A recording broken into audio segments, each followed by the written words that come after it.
that we got to work on. And coming in November, we can't let that stuff get to us. I think this year, or last week, they used as many as four linebackers. I mean, you had a view of where those guys played last year. How different is the linebacker play this year compared to last year? Tremendous. Those guys are playing downhill and very fast and very physical.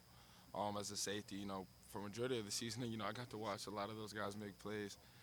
So it's been fun watching those guys fly around and just play football. How they normally play football. What do you think the atmosphere, the energy here that feed off of that?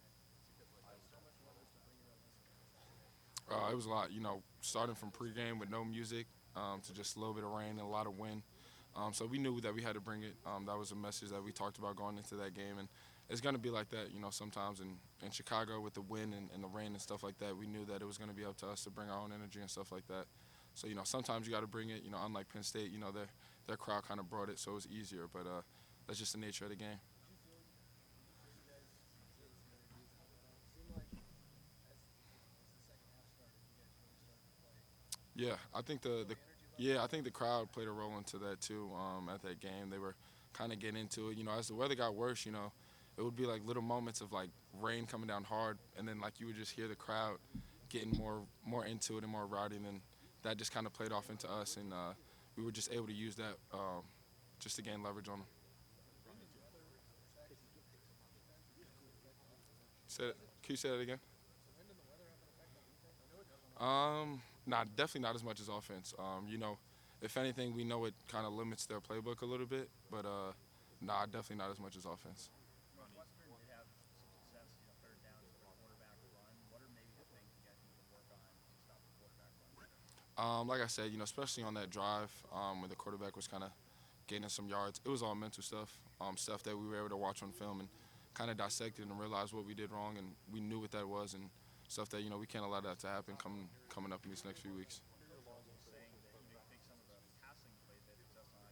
You guys were so focused on the run, transitioning back to that pass was challenging. What is that challenge like as a DB when you're so focused on stopping the run and then they run a pass? Yeah, it was tough just because they were in Wildcat a lot, and we knew the weather played into it, so we knew that they were gonna try to mainly run the ball because they couldn't really throw it that well. But it's just something you got to adjust to. A team is going to try to run, pass, and you got to be ready for whatever comes. Ronnie, is that just an experience thing you learned from? I mean, Jim made it sound like one, he could prepare you guys better, but also that you kind of have to go through that in terms of knowing how to switch from them running all the time to third and eight, not hmm having to run fast. Yeah, I think one of the biggest things as a defense, even on offense too, just a part of the game is just that adjusting part. You could train all week for something, and then you come out there Saturday and you get a whole new look or a whole new scheme. So you got to be able to adjust. And at this level, I think it's even bigger. And the higher you go, the more you got to adjust. It's just that kind of thing. To have a game like that where you guys were heavily favored and then it ended up being a battle, is that a wake-up call at all going into these last few games and you guys need to play your best every week? I mean, we go into games with one mindset, one goal, and that's to win. Now was there stuff to correct, stuff to clean up, most definitely. But we go into games trying to win, and we'll look at the film on Sunday, and we'll dissect the film and get better at the things we need to get better at. What do you see from Indiana? Depending on the quarterback, but they like to do wide splits. They like to throw it to the boundary a lot, but they do what they do well. It's not overly complicated, but they do what they do well, and we just got to be on our cues, and be ready for whatever they bring. They play tempo, right? Yeah. I was literally about to say that next. Tempo's a huge part of the offense, so it's just a matter of communication, getting lined up, and getting set. Adjustment can always mean when you talk about transitioning to things. You just faced a team that ran the ball. hmm Now you're going to go against a team that Likes to throw it. throws Yeah. it everywhere. Is that an adjustment week to week, or is it something change your mindset from one week to the next? How easy is that for you? I mean, we practice against a team that likes to throw it and against the best receivers. So, luckily, we're able to see it throughout the week on days like this and Tuesday the most. So it's not too much of adjusting, but teams are different, so you do got to make certain adjustments. How challenging is it when you're preparing for an offense that is used with five different quarterbacks this year? It can be challenging, but this team, they like certain concepts, certain things that they like to do. So you kind of get a feel for what they like to do, no matter who the quarterback is and stuff like that. Right. You guys as a defense watch the whole team sometimes video, and does it jump out to you as much as maybe it does others that JT Tuimoloau is getting held on almost every play? I mean, Do y'all see that kind of stuff? Yeah, we don't see it kind of on the field, but definitely kind of watching the film as a unit, we definitely see it, and I think it's a lot more than JT. You know, that defensive line is, as a whole, you know, as a group, you know, those guys are freakish athletes. So you know, you can't do nothing but hold them at some points. So yeah, I definitely do get to see it when we run the film back on Sundays, but no, I don't really see it during the game. Well, what do you think, though? I'm not trying to get you bait here. Let me ask you another. What, I'm just going to ask you straight.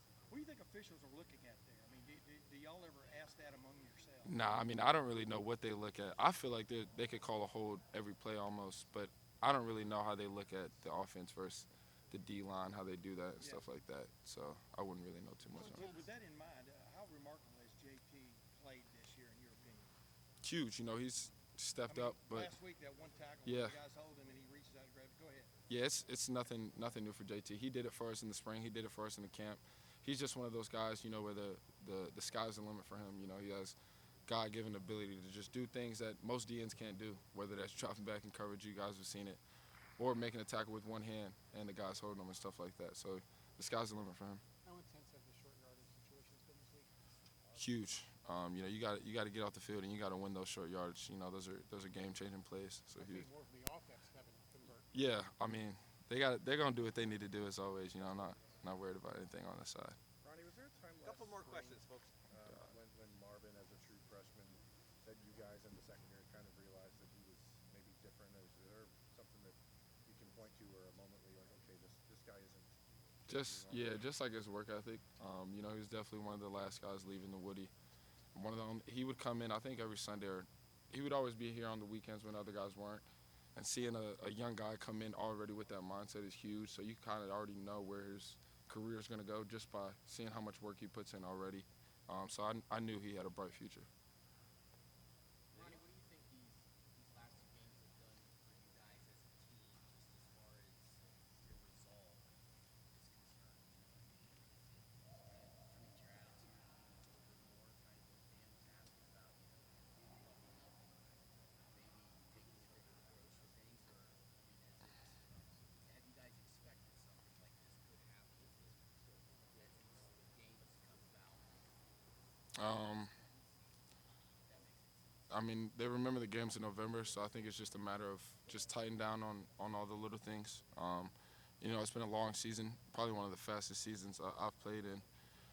But, you know, it's just a matter of locking down and honing in on the things that, you know, you might have honed in week 1, and you might have slipped up on coming down week 10. But, you know, our coaches have done a great job of just rebiting on stuff that, you know, we might have slipped up on in the past.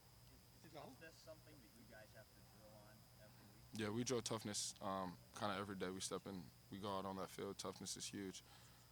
Coach Day made that a point prior to this season, so we've been living on that. You probably got to see CJ make a couple of those runs on Saturday. What do you think that does for this offense moving forward? He's willing to run the ball and be effective at it. Yeah, anytime, you know, you're playing against a quarterback who has that chance of running, you know, it just makes you worry a little bit about on defense. You know, you got to have a guy for him. You got to have someone who's ready to tackle him. So I think it's huge. You know, it adds another threat for our offense. Does it enhance his status with you guys too, even a little bit more that he'll run the ball? You understand I what mean, I'm yeah, we always rooting for CJ, but you know, we trust CJ. He's gonna do the right thing. You know. So Ronnie, thank you very much. appreciate y'all. saying? Thanks, folks.